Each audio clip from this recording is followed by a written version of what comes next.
Good morning. This is Reid Seals for AM 1340 WGRV. I'm here with Greene County Mayor David Crum. This is probably our third interview this month, I think, but it's a big month with the budget and everything, and it didn't even get passed this time. They will be talking about it and voting on it next month at next month's meeting. So my first question, Mayor, is with the stalemate at June's meeting, what do you think will be different at the July meeting that will result in the budget moving forward? Well, hopefully they'll have more time to think about it, even though the budget committee began working on this probably February and had meetings, and we had the one workshop. I think you were probably at it where there was some discussion, but it would But not many of the commissioners even showed up to that. Right. Yeah. It was very, very low turnout for the discussion. So, there comes a point in time that you just keep sitting there with 8 no votes, give them time to come up with whatever their solution may be or what they want to do go forward, so we can start in July and sit down and see. Plus, also you had 2 commissioners that had plans that took them out of town, and so I guess there was 3 out, so maybe those can come in and make a decision on how to go forward with the budget. Can you explain where the money comes from and why the county gives to nonprofits? The county gives to various nonprofits. Some of it is general fund money. Some of it is hotel-motel tax money. Like hotel-motel tax is typically for economic development and tourism. We break out part of that, and performing arts and recreation. So that gets divided up. In the past, those kind of big things, and you mentioned like the Impact, Parks and Rec, and Central Ballet gets just a minor amount of funding, but some of those we divide up and give that out of the hotel-motel tax money.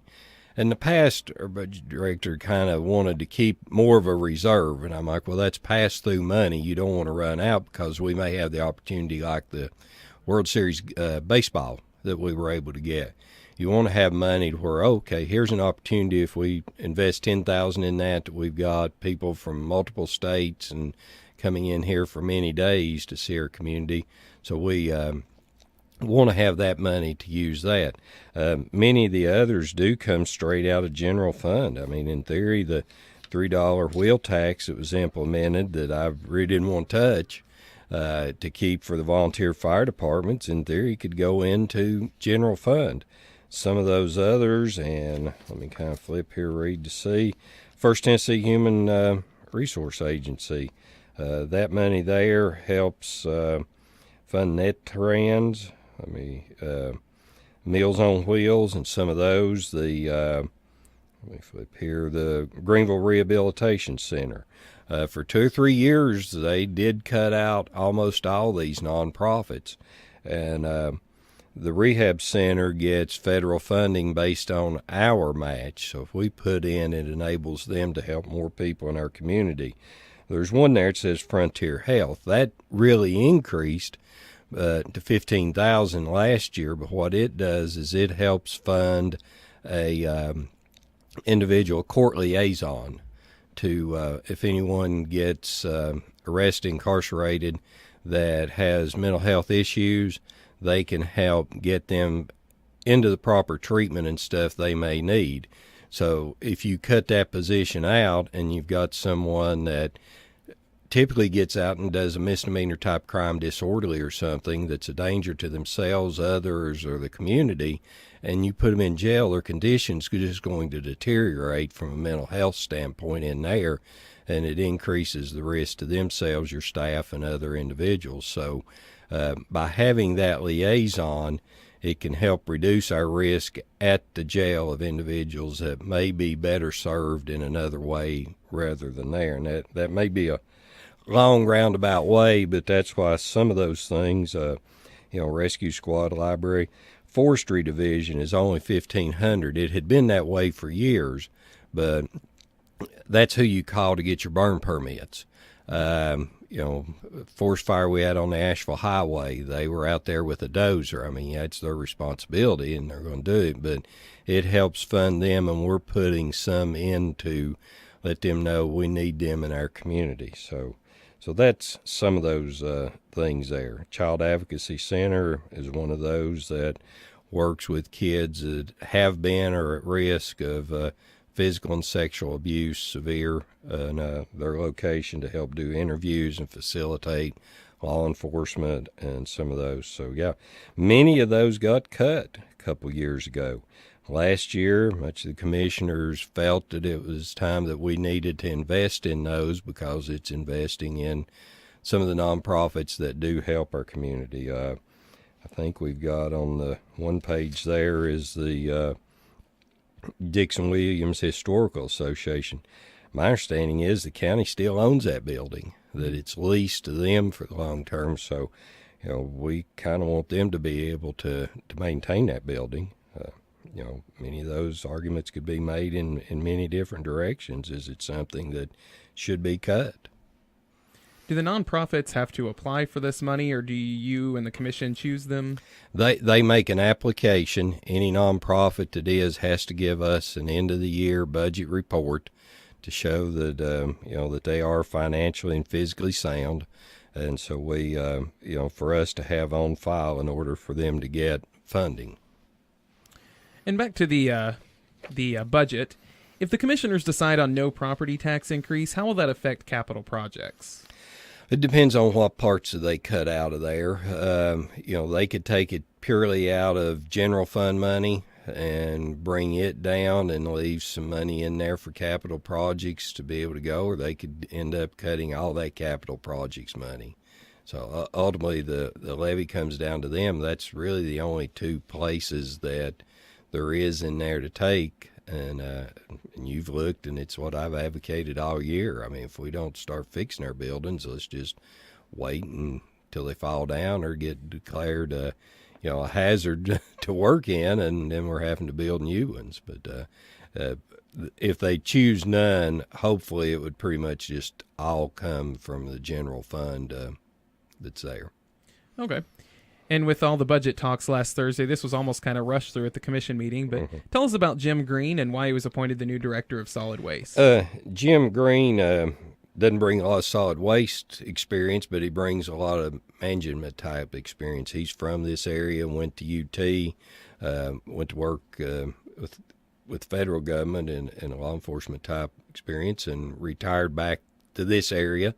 And met him, talked to him, and he's just really excited looking at the recyclables and how we can increase revenue there, how we can more efficiently operate, run our operations, clean up, and it's like a lot of things.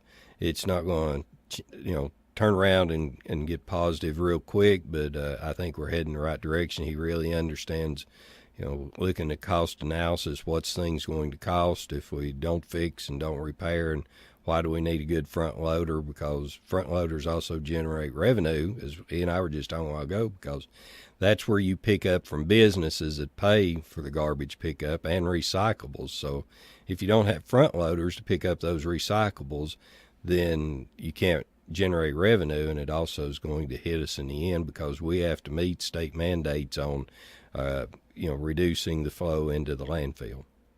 Okay, and back to the budget. I keep going back and forth, but I just thought of this question.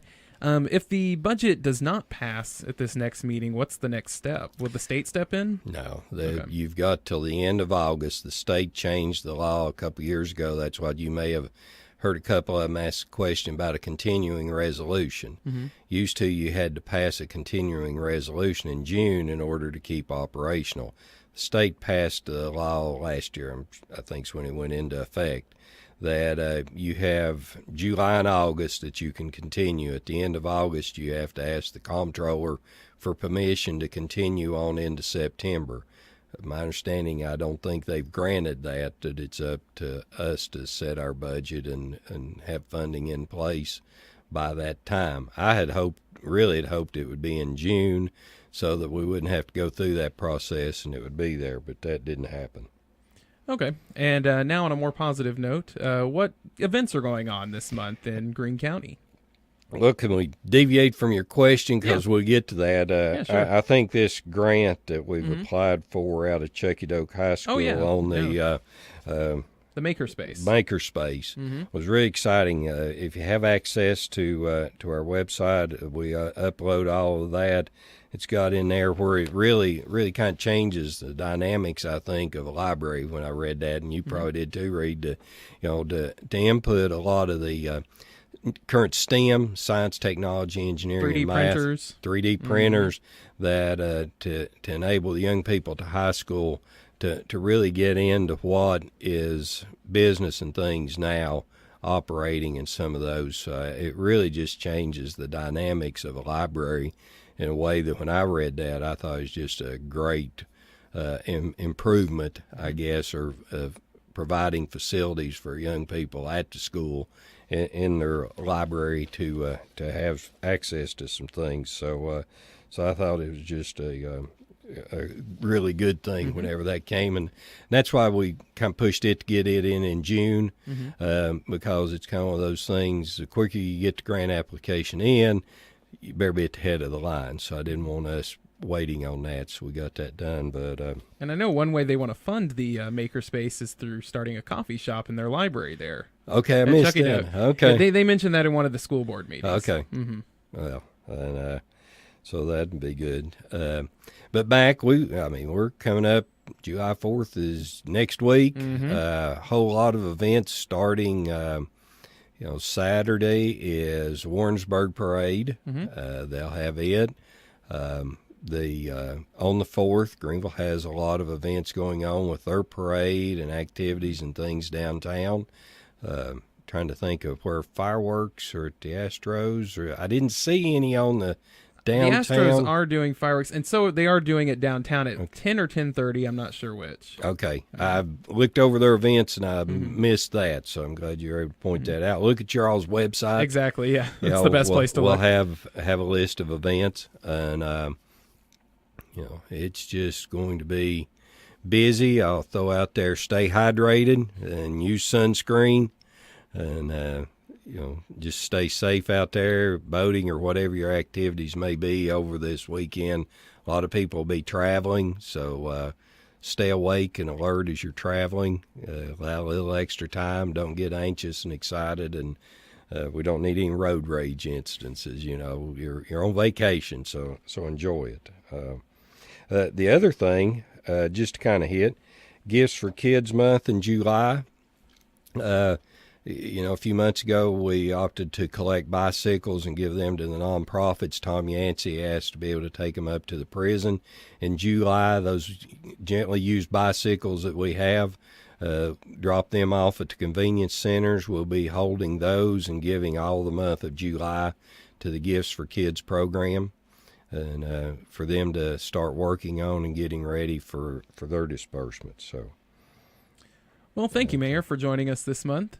And for the third time. Thank you, Reid. Thank you, Greene County. This is Reid Seals for AM 1340 WGRV. Thank you for listening.